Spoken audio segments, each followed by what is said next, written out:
আসসালামু আলাইকুম। মিজানুর রহমান ভবঘুরি। দেশে কিংবা বিদেশে যেখান থেকে আমাদের এই ভিডিও দেখছেন সবাইকে সাদর সম্ভাষণ। যারা মিজানুর রহমান ভবঘুরি চ্যানেলটিকে সাবস্ক্রাইব করেছেন সবাইকে ধন্যবাদ। যারা এখনো করেননি অনুগ্রহ করে আমাদের চ্যানেলটিকে সাবস্ক্রাইব করে দিবেন। এই প্রত্যাশায় আজকে আমরা বিশ্বের সবচাইতে নিম্ন তাপমাত্রা রাশিয়ার একটি অঞ্চল, সেই অঞ্চলের বিস্তারিত তথ্য আপনাদেরকে এই ভিডিওর মাধ্যমে তুলে ধরবো। আশা করি আমাদের শেষ পর্যন্ত থাকবেন। মিজানুর রহমান ভবঘুরি দেশের ইতিহাস, ঐতিহ্য এবং পর্যটন নিয়ে কাজ করে। যদি আমাদের এই ভিডিও আপনাদের ভালো লাগে তাহলে আমরা সফল বলে মনে করব। তো চলুন কথা না বাড়িয়ে আজকে আমাদের সেই বিস্তারিত ভিডিও। যারা ভ্রমণ পিয়াসু আছেন তাদের জন্য ভবঘুরে যাযাবর নামে আমাদের একটি টিম রয়েছে। আপনারা চাইলে বিশ্বের যে কোনো প্রান্ত সহ বাংলাদেশের যে কোনো অঞ্চল ভ্রমণ করতে পারেন। স্ক্রিনে দেখানো নম্বরে আপনারা যোগাযোগ করে বিস্তারিত জেনে নেবেন। শীতে জমে যাওয়া এক নেকড়ে, নড়াচড়া না করলে এর মৃত্যু অবধারিত। কল্পনা করুন এমন একটি গ্রাম যেখানে তাপমাত্রা নেমে যায় -71.2 ডিগ্রি সেলসিয়াসে। সেখানে মাত্র কয়েক মিনিট বাইরে থাকলে হতে পারে ফ্রস্ট বাইট, অঙ্গহানি, এমনকি মৃত্যু। এটা কি ফ্রস্ট বাইট? ও হ্যাঁ, মাত্র 15 মিনিটের একটু বেশি সময় বাইরে থাকার পর আমার নাক সাদা হয়ে যায়, কোষের ভেতরে বরফ কণা জমতে শুরু করে আর টিস্যুগুলো মরতে শুরু করে। আর যদি 5 মিনিট বাইরে থাকতাম আমার নাকের টিস্যু স্থায়ীভাবে ক্ষতিগ্রস্ত হয়ে যেত। মানুষ যখন বাইরে নিঃশ্বাস ফেলে তখন মনে হয় পিছনে শুকনো ঘাসের শব্দ হচ্ছে। আসলে এটা হলো গরম নিঃশ্বাস বরফ কণায় পরিণত হওয়ার শব্দ।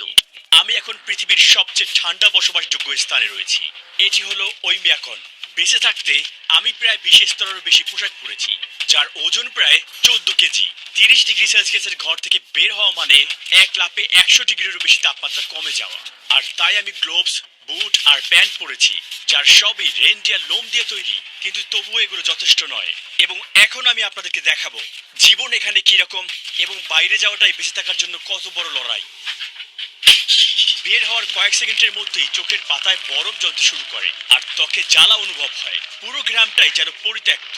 তীব্র ঠান্ডা আঙ্গুলের ডগা পুড়িয়ে দিয়েছে। ঠান্ডা শুধু মানুষ বা বন্যপ্রাণীকেই প্রভাবিত করে না, এটা সবকিছুকেই থামিয়ে দেয়। ফোন ঠিক মতো কাজ করে না, হঠাৎ করে বন্ধ হয়ে যায়। বাইরে ফেলে রাখা গাড়ি কয়েক ঘন্টার মধ্যেই জমে যায়। মাটি সবসময় বরফে ঢাকা থাকায় এখানে কোনো ফলমূল বা সবজি জন্মায় না। আমরা মস্কো থেকে প্লেনে উঠে 7 ঘন্টা পূর্ব দিকে উড়ে যাই ইয়াকুৎস্কে। সেখান থেকে শুরু হয় 18 ঘন্টার 900 কিলোমিটার দীর্ঘ সড়ক যাত্রা। এখন রাত 2টা। অবশেষে আমরা পৌঁছেছি পৃথিবীর সবচেয়ে ঠান্ডা গ্রামে। থার্মোমিটার দেখাচ্ছে -60.5 ডিগ্রি সেলসিয়াস। গাড়ি থেকে নামার মুহূর্তে মনে হলো আমরা যেন কোনো ভিন্ন গ্রহে এসে পৌঁছেছি। নাকের লোম পর্যন্ত জমে গিয়েছিল আর তাই প্রতি নিঃশ্বাসে খোঁচা অনুভব হচ্ছিল।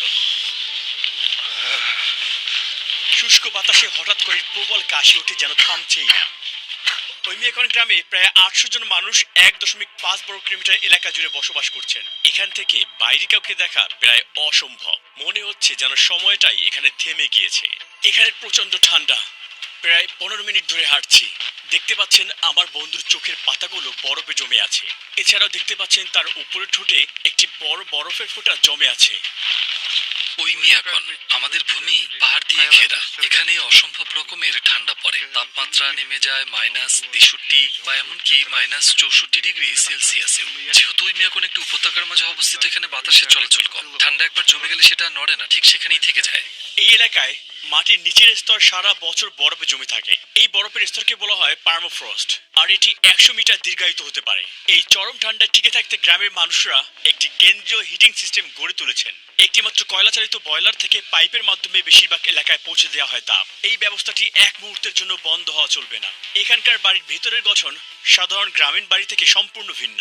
পুরো বাড়ি গরম রাখতে কেন্দ্রীয় বয়লার সাথে সংযুক্ত পাইপগুলো ঘরের মধ্য দিয়ে চলে যায়। প্রথমে মোটা কাঠের বিম দিয়ে সমতল একটি ভিত্তি বানানো হয় আর এর উপর বসানো হয় মূল কাঠের গাঁথুনি। এরপরে দেওয়া হয় 30 সেন্টিমিটারের পুরুত্বের একটি সাব ফ্লোর। এরপরে ইনসুলেশন এবং সবশেষে মেঝে। প্রতিটি দেয়াল 7 স্তরের উপাদান দিয়ে তৈরি। বাইরে থাকে কাঠ, এরপরে প্রধান ইনসুলেশনের বাধা হিসেবে থাকে বসাল্ট লোম, এরপরে প্লাস্টার, মেস, ফোম ইনসুলেশন, আরও এক স্তরের প্লাস্টার এবং সবশেষে ভিতরে কাঠের প্যানেল থাকে। জানালাগুলি 3 স্তরের কাচের, যা এই প্রচন্ড ঠান্ডা থেকে রক্ষা করার জন্য অত্যন্ত গুরুত্বপূর্ণ। ছাদের ভিতরে ইনসুলেশনের জন্য ব্যবহৃত হয় সরাস্ট এবং মাটি। হিটিং সিস্টেমের সাথে এই ব্যবস্থা ঘরকে গরম রাখে। প্রতিটি বাড়িতে প্রবেশপথের প্রথম ঘরটিকে ইচ্ছাকৃতভাবেই ঠান্ডা রাখা হয়। আমরা সামনের ঘরেই সবকিছু জমাট বাঁধিয়ে রাখি। এই ফ্রিজটি দেখো, একেবারেই প্রাকৃতিক। এখানে আমি দুধ আর মাংস জমিয়ে রাখি, ঠান্ডায় সংরক্ষণ করি। আপনারা নিশ্চয়ই দেখছেন প্রবেশপথের এই প্রথম দুটি ঘর ব্যবহার করা হয় জিনিসপত্র মজুত রাখার জন্য এবং প্রাকৃতিক ফ্রিজ হিসেবে। এছাড়াও এই ঘরগুলো ভিতরের অংশকে সুরক্ষিত রাখতে বাপার হিসেবে কাজ করে। আপনারা দেখতে পাচ্ছেন ঘরের এই উপরের অংশগুলো বরফে আচ্ছন্ন হয়ে আছে, বিশেষ করে ছাদ। ওইমিয়াকনের দিনটা শুরু হয় খুব ভোরে। ইয়েবদোকিয়া এরই মধ্যে চলে গেছেন গবাদি পশুর খামারে। এখানকার খামারিরা ফ্রস্ট বাইট থেকে সংবেদনশীল টিস্যুগুলোকে রক্ষা করতে গরুগুলোকে কাপড় দিয়ে এভাবে মুড়ে রাখেন। এখন আর ওলান জমে যাওয়ার ঝুঁকি নেই, কিন্তু একবার দুধ বের হতে শুরু করলে তখন আমাদের খুব সাবধান থাকতে হবে। ওইমিয়াকনের প্রচন্ড ঠান্ডার কারণে ভবনে পানি সরবরাহের কোনো পাইপ নেই, থাকলে সঙ্গে সঙ্গে জমে যেত। তাই গরুগুলোকে প্রতিদিন প্রচন্ড ঠান্ডায় নদীতে গিয়ে পানি পান করতে হয়। একের পর এক গরুগুলো ঠান্ডার নরকে পা রাখছে, কারণ তারা জানে দেরি হলেই অসহনীয় উঠবে এই ঠান্ডা। তাদের শরীরের লোম সঙ্গে সঙ্গে বরফে জমে শক্ত হয়ে যায়। নদীর এই অংশটুকু বরফে জমে না, কারণ এটি পাহাড় থেকে আসা সতেজ পানির ধারা। ভূগর্ভস্থ ঝর্ণার পানি নদীর সঙ্গে মিশে যায় এবং এই নদীকে বরফে জমা থেকে রক্ষা করে। হঠাৎ করেই আমার পুরো মুখমণ্ডল অবশ হয়ে গেল। বাঁ পাশে পেশি আমি নাড়াতে পারছিলাম না, যেন মুখে প্যারালাইসিস হয়েছে। ইয়েবদোকিয়া খেয়াল করছিল ইতিমধ্যে আমার নাকও জমতে শুরু করেছে। এটা কি ফ্রস্ট বাইট? হ্যাঁ, অবশ্যই। ঠান্ডা রক্তনালীকে সংকুচিত করে এবং ধীরে ধীরে রক্ত সঞ্চালন কমে যায়। যথেষ্ট উষ্ণতা না পেলে প্রতিটি কোষের ভেতরের পানি বরফ কণায় পরিণত হয়, ফলে কোষ ফেটে যায়, তীক্ষ্ণ ব্যথা অনুভূত হয় এবং টিস্যু মারা যেতে শুরু করে। তোমার মুখ ঢেকে রাখতে হবে, এইভাবে মুখ ঢেকে হাঁটো। সাবধানে থেকো, না হলে এটা কালো হয়ে যেতে পারে। এই মুহূর্ত থেকে ডকুমেন্টারি শুটিং শেষ হওয়া পর্যন্ত আমি আর একটা 10 মিনিটের বেশি সময় ধরে বাইরে থাকতে পারবো না। তা না হলে ফ্রস্ট বাইটে আক্রান্ত হওয়া আমার নাক আরো খারাপের দিকে যাবে। ডকুমেন্টারির অগ্রগতির সঙ্গে সঙ্গে এখানে তাপমাত্রা আরো কমতে শুরু করেছে, কিন্তু তারপরও আমরা দেখাবো বেঁচে থাকতে এখানে কি পরিমাণ যুদ্ধ করতে হয়। এই না ওষুধ, এটা হলো অ্যালোভেরা আর শুধু অ্যালকোহল। এমন ভাবে ভিজিয়ে নিতে হয়, তারপর যেখানে জমে গেছে সেখানে লাগাতে হয়। আর ঘুষবে না, ঠিক আছে? না হলে রক্তনালী আর ক্যাপিলারি গুলো ক্ষতিগ্রস্ত হবে, আর তা থেকে ঘা হয়ে যেতে পারে। ইয়েবদোকিয়া তার ধোয়া কাপড় ঝুলানোর মাধ্যমে তার দৈনন্দিন কাজ শুরু করলো, কিন্তু কয়েক মিনিটের মধ্যে সেগুলো জমে পুরোপুরি শক্ত হয়ে গেল। সমস্ত কাপড়গুলো পুরোপুরি শক্ত হয়ে গিয়েছে। আমার হাত জমে যাচ্ছে।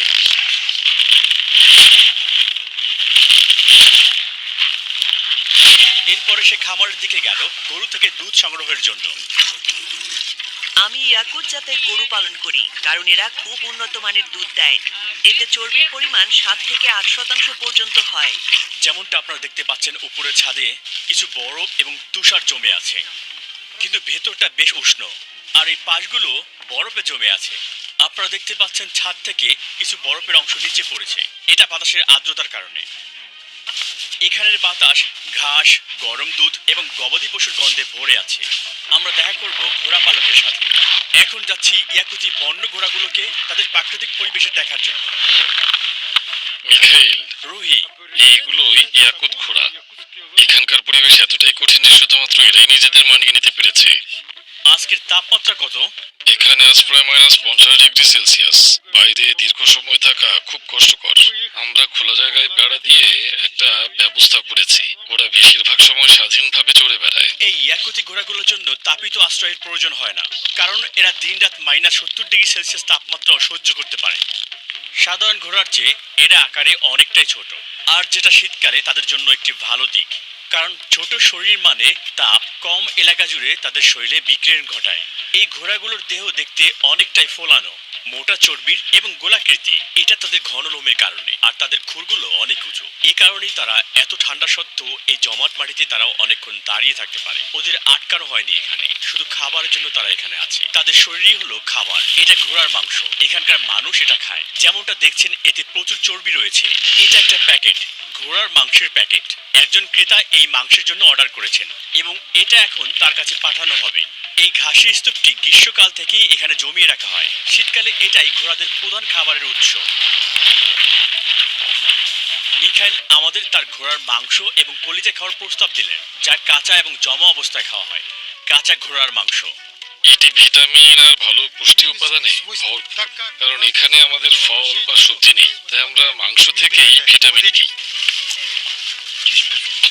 খেতে বরফের মতো লাগছে। আমি এটা স্বাদ পাচ্ছি না, কারণ জমে আছে। এটা কলিজা। ওই মেয়াকনে জানুয়ারি মাসে দিনের আলো মাত্র 4.5 ঘন্টা স্থায়ী হয়। এখন বিকেল 3টা আর অন্ধকার নামতে শুরু করেছে, আর আমরা আমাদের দিনের কাজ শেষ করছি। গাড়ি আবিষ্কারের আগে পরিবহনের জন্য ব্যবহার করা হতো ঘোড়া, গরু এবং এইরকম রেইনডিয়ার। এই অঞ্চলে রেইনডিয়ার খুবই গুরুত্বপূর্ণ, শুধুমাত্র তাদের পরিবহনের জন্যই নয়, এদের মাংস, চামড়া এবং দুধের জন্য। গ্রামের কেন্দ্র থেকে প্রায় আধা কিলোমিটার দূরেই শুরু হয় ওইমিয়াকনের জমাট বাঁধা বন। এই গ্রামের অধিকাংশ মানুষের জীবিকা নির্বাহ করে পশুপালনের মাধ্যমে। আইভানের মতো কিছু মানুষের এটাই প্রধান আয়ের উৎস। আমি বনের মানুষ। এই ভূমিগুলোই আমার শিকার ক্ষেত্র, আর এটাই আমার তাঁবু, আমার বাড়ি। সে এখন আগুন জ্বালাচ্ছে, আর আমাদের আগুনটা খুবই দরকার, কারণ এখানে প্রচন্ড ঠান্ডা।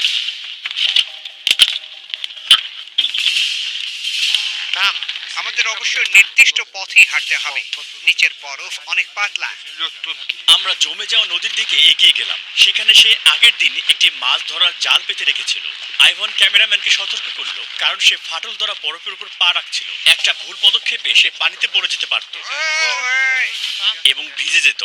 শীতকালে যখন তাপমাত্রা ঠিক এমনই থাকতো, তখন আমার বাবা ঘোড়ায় চড়ে বনের মধ্যে ঘুরে বেড়াতেন। সে বরফ ভেঙে পড়ে গিয়েছিল, আর সঙ্গে সঙ্গে তার শরীর জমে যেতে শুরু করে। কাছাকাছি কোথাও কোনো উষ্ণ আশ্রয় নেই, আর কারো সাহায্য পাওয়ার কোনো সুযোগ নেই। বুঝতে পেরে সে নিজেই সিদ্ধান্ত নিয়েছিল নিজেকে গুলি করা, যেন ধীরে ধীরে কষ্টকর ভাবে মারা যেতে না হয়। দৌড়াও দৌড়াও, ল্যান্সে কিছু পানি ছিটকে পড়েছে। ও খোদা, এটা তো ইতিমধ্যেই জমে গিয়েছে। এই তাপমাত্রায় আমাদের গ্যাজেটস নিয়ে কাজ করতে সত্যি ঝামেলায় পড়েছিলাম। এই জমে যাওয়া লেন্সটি অযোগ্য হয়ে পড়েছে, আর এটাকে এখন ফেলে দিতে হবে। মাছ ধরার জালটি তুলতে সে ছোট্ট একটি বেলচা দিয়ে গর্ত থেকে বরফ সরাচ্ছে। মাছটি বাতাসের সংস্পর্শে আসার পর মাত্র কয়েক সেকেন্ডের মধ্যেই মারা যায়। জলটি ছিল উষ্ণ, কিন্তু এখন পৃষ্ঠে এই মাছটি স্তম্ভিত অবস্থায় আছে, জমে শক্ত হয়ে গিয়েছে। সে হাত দিয়ে ঘষে মাছটিকে গরম করছে, যাতে খুব সহজে সে মাছটিকে কাটতে পারে। সে সাবধানে মাছটিকে কেটে পাতলা পাতলা টুকরো করছে। এটি জমে যাওয়া একটি কাঁচা বন্য মাছ। জমে গেলে মনে হয় যেন তুমি বরফ খাচ্ছ। তোমাদের মাছ খেতে হবে লবণ দিয়ে। শীতকালে মাছ ভিটামিনে ভরপুর থাকে। তাঁবুর ভিতরের অংশটা কিছুটা উষ্ণ, কিন্তু দেখুন এই বাইরের অংশ জমে গিয়েছে। সে এখন আগুন জ্বালাচ্ছে এবং কিছু মাছ প্রাকৃতিকে উৎসর্গ করছে। হে প্রকৃতির আত্মা, আমাদের উপহার গ্রহণ করুন, আমাদের সফল শিকার করে দিন, এবং আপনার ভূমির সমৃদ্ধি আমাদের দান করুন। তার বিশ্বাস অনুযায়ী তাকে শিকারের আত্মাকে সন্তুষ্ট রাখতে হয়, তা না হলে পরের বার শিকারে তাকে খালি হাতে ফিরতে হতে পারে। আমরা এখন বনের গভীরে যাচ্ছি। আইভান বড় কিছু শিকার করতে চায়। দেখে মনে হচ্ছে এখান থেকে কিছু একটা হেঁটে গিয়েছে। পায়ের ছাপ এবং ছোট ছোট প্রস্রাবের দাগও রয়েছে। দেখো, রো হরিণের পায়ের ছাপ। আমরা কাছাকাছি চলে এসেছি। 10 মিনিটের বেশি সময় ধরে বাইরে থাকায় আমার নাক অবশ হতে শুরু করেছে। আমাকে আরো বেশি সাবধানে থাকতে হবে। আমি আমার নাক অনুভব করতে পারছি না। ওই দিক থেকে এটা বনের দিকে দৌড়ে গিয়েছে। ঠিক এখানেই আমি ভাত বসাবো। সে বড় কোনো পশু ধরার আশা করছে। শিকারী জানে পশুটি প্রতিদিন এই একই পথে চলে, তাই সে ভাতটি তার পায়ের ছাপের উপর রেখেছে। এবার ভাতটিকে বরফ দিয়ে ঢেকে দিচ্ছে। ট্রেসগুলোকে মুছে ফেলতে সে কুকুরের লেজ ব্যবহার করছে। সে কি ধরতে চলেছে এটা দেখতে আমরা 2 দিন পরে এখানে আবার ফিরে আসব। যাওয়ার আগে আইভান গতকালকের ফাঁদটি দেখতে চায়। সে সাবধানে এলাকাটি পর্যবেক্ষণ করছে। এখানে সবকিছু যেন আমার কাছে একটা বইয়ের মতো। যখন বরফ পড়ে আমি পশুদের পায়ের ছাপ দেখে কতগুলো পশু আছে সেটা বুঝে ফেলি। আমি ইতিমধ্যে জানি এই এলাকায় কতগুলো পশু বাস করে। এই তো পেয়ে গেছি। বরফের উপর পড়ে আছে খুবই সহজ একটি শিকার। একটি খরগোশ পেলাম। এটা আকারে খুবই বড়। মনে হচ্ছে সবাই মিলে খুব ভালোভাবে খেতে পারবো। শিকারীর ফাঁদে আটকা পড়ে এটা মারা যায়নি, বরফের অতিরিক্ত ঠান্ডাই এটাকে মেরে ফেলেছে। তার মানে প্রকৃতির সাথে এখানে কোনো রসিকতা চলে না। এই ফাঁদটা আজকের ফাঁদ থেকে অনেক ছোট ছিল। পরবর্তী শিকার কি হবে এটা ভেবে আমি খুবই আগ্রহী। আপাতত আজ রাতে মাংস রান্না হবে। ওয়াইমিয়াকনে প্রচুর খরগোশ রয়েছে। যুদ্ধের সময় খরগোশ শিকার করে আমাদের মানুষগুলো টিকে ছিল। তামারা খরগোশ রান্না করে তার বাড়িতে ডিনার টেবিল সাজিয়েছেন আমাদের জন্য। মাংসে কোনো চর্বি নেই, খুবই পাতলা এবং শুষ্ক ধরনের। পরবর্তী দৃশ্য ধারণ করা ছিল খুবই কঠিন কাজ।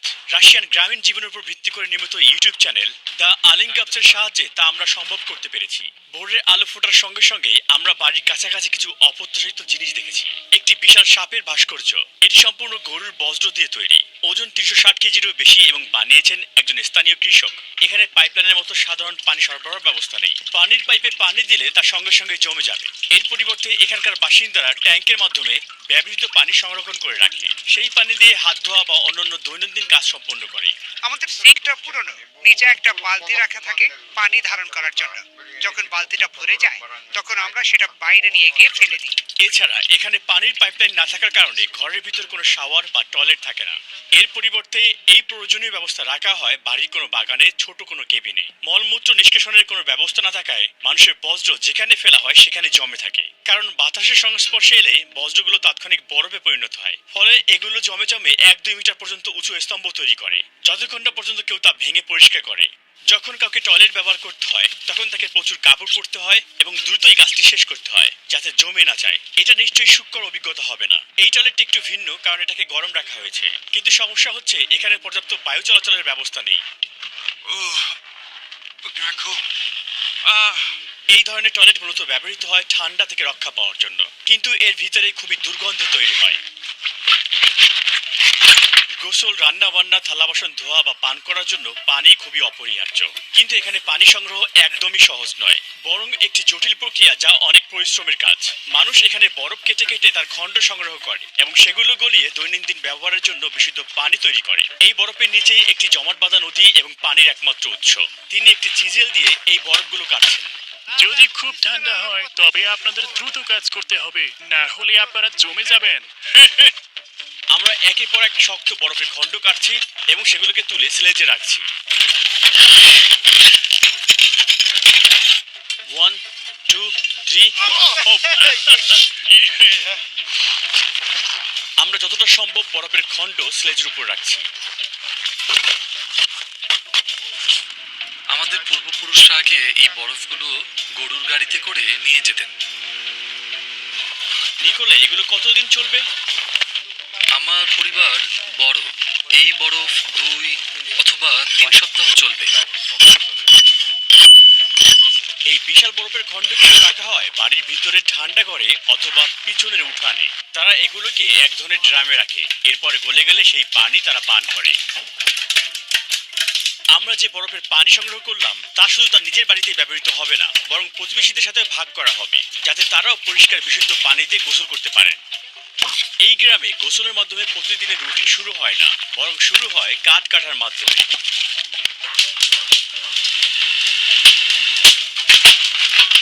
ছেলেটি নিকোলের দেয়া একটি বড় বরফের টুকরো নিচ্ছে এবং সেটাকে ভিতরে নিয়ে আসছে। আমাদের দাদু নানুরা গোসল করেন 2 ঘন্টা ধরে। আমরা সাধারণত 1.5 ঘন্টা থাকি। আচ্ছা, গোসল সম্পন্ন করতে তোমাদের কত সময় লাগে? পুরো প্রক্রিয়াটা সম্পূর্ণ করতে প্রায় 4-5 ঘন্টা লাগে। আমরা সপ্তাহে একবার গোসল করি, শনিবার অথবা রবিবার। পরবর্তী ধাপে তার জমে থাকা শ্যাম্পুকে চুলার পাশে রেখে গলাচ্ছে। তারা লাডেল ব্যবহার করে নিজেদের গায়ে পানি ঢালছে। গোসল শেষে তারা দ্রুতই কাপড় পরছে, কারণ তাদের 60 ডিগ্রি সেলসিয়াস ভেতরের গরম ঘর থেকে -54 ডিগ্রি সেলসিয়াস বাইরের ঠান্ডায় যেতে হবে। পার্থক্যটা 114 ডিগ্রি সেলসিয়াস। সাপ্তাহিক গোসলের আনুষ্ঠানিকতা শেষে পরের দিন শুরু হয় খুব সকালে। এখন সকাল 7:30। শিশুরা জেগে উঠেছে এক হাড় কাঁপানো ঠান্ডা সকালে। বাইরে এখনো অন্ধকার। এই সাধারণ ইনডোর ট্যাঙ্কের মাধ্যমে শিশুরা ঘরের উষ্ণতায় মুখ ধুতে এবং দাঁত ব্রাশ করতে পারছে। তবে অন্য প্রয়োজনে তাদেরকে বাইরে থাকা টয়লেট ব্যবহার করতে হবে। জানা তার মেয়েদেরকে স্কুলের জন্য তৈরি করছে। শিশুরা বাইরে বের হওয়ার আগে অনেক স্তরের পোশাক পরিধান করে। জানা তাদের মুখ এবং নাক ঢেকে দেয় এবং মুখে শক্ত করে পশমি শাল পেঁচিয়ে দেয় যাতে তারা বাইরে থাকা প্রচন্ড ঠান্ডা থেকে কিছুটা রক্ষা পায়। এখন তারা বাইরে যাওয়ার জন্য সম্পূর্ণ প্রস্তুত। পায়ে হেঁটে স্কুলের দূরত্ব প্রায় আধা কিলোমিটার। প্রতিদিন সকালে নিকোলে তার মেয়েদেরকে নিয়ে স্কুলে যায়। যতক্ষণ না পর্যন্ত তাপমাত্রা -55°C নিচে নামে ততক্ষণ ওই মেয়াকনে স্কুল খোলা থাকে। এর নিচে নামলে বাইরে যাওয়া খুবই বিপজ্জনক হয়ে পড়ে। আজ থার্মোমিটার দেখাচ্ছে -54°C। বাচ্চারা স্কুলে পৌঁছানোর পরই আইভানের মতো মানুষের জীবন শুরু হয়ে যায় শিকার এবং বেঁচে থাকার লড়াইয়ে। আইভানের এখানে অনেক পশু রয়েছে, এমনকি তার জমে যাওয়া একটি নেকড়েও রয়েছে। আজ ভোরে সে নেকড়েটি ধরেছি প্রায় 2 ঘন্টা আগে। যেই ফাঁদটি আমরা সবাই মিলে বানিয়েছিলাম সেটিতে। এটি মূলত মারা গিয়েছিল ঠান্ডায়, নড়তে পারছিল না। তাই ঠান্ডায় আপনি নড়াচড়া করতে না পারলে মরে যাবেন। এটি একটি পুরুষ নেকড়ে। আইভান এই নেকড়েটির চামড়া বিক্রি করবেন এবং মাংস সংগ্রহ করবেন। এটার মাংস দিয়ে সে আরেকটি নতুন ফাঁদ বানাবে, আর এবার সে ভাল্লুক শিকার করবে। সে আমাদেরকে তার শিকার সংগ্রহ দেখাচ্ছেন। এগুলো হলো শীত জুড়ে শিকার করা তার শিয়ালের চামড়া। এটা নিশ্চয়ই ছিল একটি পূর্ণবয়স্ক ভাল্লুক। এই ভাল্লুকগুলোকে মেরে ফেলতে হয়েছে কারণ তারা বারবার আমার গবাদি পশুর উপরে আক্রমণ করছিল। প্রতি বছর তারা আমার জমিতে চলে আসে, আর প্রতি বছর তাদের সংখ্যা আগের চেয়ে বেশি হয়। ওই মেয়াকনের ঠান্ডা এতটাই তীব্র যে সবচেয়ে শক্তিশালী গাড়িগুলো সঠিক প্রস্তুতি ছাড়া এখানে চলতে পারে না। যদি একটি গাড়ি কয়েক ঘন্টার জন্য বাইরে রেখে দেওয়া হয় এবং ইঞ্জিন বন্ধ থাকে, এটি সম্পূর্ণরূপে জমে যায় এবং ডিফ্রস্ট না করা পর্যন্ত স্টার্ট নেয় না। আপনি কিভাবে আপনার গাড়িটি আবার সচল করবেন? আমরা জেট হিটার ব্যবহার করব। আমরা নিশ্চিত না যে এটা এরপর আর চালু হবে কিনা। প্রতিটি অংশ জমে পাথরের মতো শক্ত হয়ে গিয়েছে। মেটাল, জ্বালানি তেল, এমনকি ব্যাটারিও। তারা গাড়ির উপর জমে থাকা পুরো বরফ ঝেড়ে ফেলতে শুরু করলো। টায়ারটা পাথরের মতো শক্ত হয়ে গিয়েছে। তখন বাইরে তাপমাত্রা ছিল -56°C। ফুটো হওয়ার কারণে টায়ার থেকে বাতাস বের হয়নি, বরং প্রচন্ড ঠান্ডায় টায়ারের ভিতরের বাতাসের অণুগুলো সংকুচিত হয়ে যাওয়ার কারণে এমনটা হয়েছে। গাড়িটিকে গরম করতে তারা এখন গাড়িতে এটি লাগাবে। আমরা চেষ্টা করি যতটা সম্ভব ভালোভাবে ঢেকে রাখতে, যাতে গরম বাতাস বাইরে না চলে যায়, বরং ভেতরে থাকে।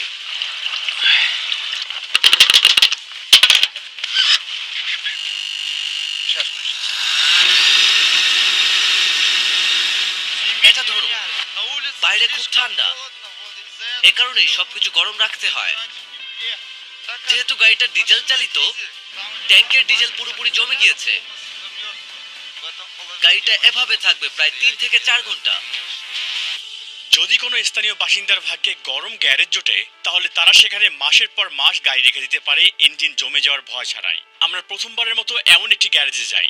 এই গ্যারেজের দরজাটা দারুণভাবে ইনসুলেট করা। এটির কোথাও সামান্য ফাঁকা নেই। তারা এ ধরনের উপকরণ ব্যবহার করেছে। দেখুন দেয়ালটি কিভাবে স্তরে স্তরে তৈরি করা হয়েছে, আর গ্যারেজটি গরম রাখতে এখানে পাইপ ব্যবহার করা হয়েছে। আমরা গাড়িটা 3 ঘন্টা গরম করেছি। এখন স্টার্ট দেওয়ার চেষ্টা করব। অ্যাকুমুলেটর লাগানো হয়েছে। টিপস্টিক দিয়ে তেলের স্তর যাচাই করা হচ্ছে। এই প্রথম সে গাড়ির দরজাটি খুলল। হ্যাঁ, দারুণ। এই গাড়িটি যেন মৃত অবস্থা থেকে জীবন ফিরে পেল। এখন আমরা জায়গাটা ছাড়ার চেষ্টা করব। ওই মেয়াকনে বেঁচে থাকা মানে প্রকৃতিকে জয় করা নয়, বরং তার সাথে তাল মিলিয়ে চলা। প্রাচীন জ্ঞানে পথ প্রদর্শিত হয়ে ইয়াকুত জনগণ ঠান্ডার সাথে যুদ্ধ করে না, তারা একে শ্রদ্ধা করে এবং এর নিয়ম মেনে টিকে থাকে। দেখুন, গাড়ির তাপমাত্রা কিছুতেই বাড়ছে না। এখানে এই নির্মম শীতকে ভয় নয়, বরং আচার অনুষ্ঠান আর অটল বিশ্বাসের সাথে গ্রহণ। পরিবেশ বিপর্যয়ের কারণে বিশ্বের তাপমাত্রা সর্বনিম্ন পর্যায়ে এবং উষ্ণতা বেড়ে যাচ্ছে সর্বোচ্চ পর্যায়ে। এর মূল কারণ হচ্ছে পরিবেশের ভারসাম্য বিনষ্ট করা। আগামীর সুন্দর পৃথিবীকে যদি রক্ষা করতে চান, তাহলে আমাদের এই পরিবেশের ভারসাম্য রক্ষা করুন। তার জন্য অধিক পরিমাণে গাছ রোপণ করুন। গাছ আমাদের পরিবেশ বান্ধব বন্ধু। গাছ লাগান, পরিবেশ বাঁচান। আজ বিদায় নিচ্ছি রাশিয়ার এই অবস্থান থেকে। পরবর্তী দেখা হবে বিশ্বের যে কোনো প্রান্তে, যে কোনো বিশেষ অঞ্চলকে নিয়ে। সেই পর্যন্ত সবাই সুস্থ সুন্দর জীবন কামনায় আজকের মতো এখানে বিদায় নিচ্ছি। আল্লাহ হাফিজ।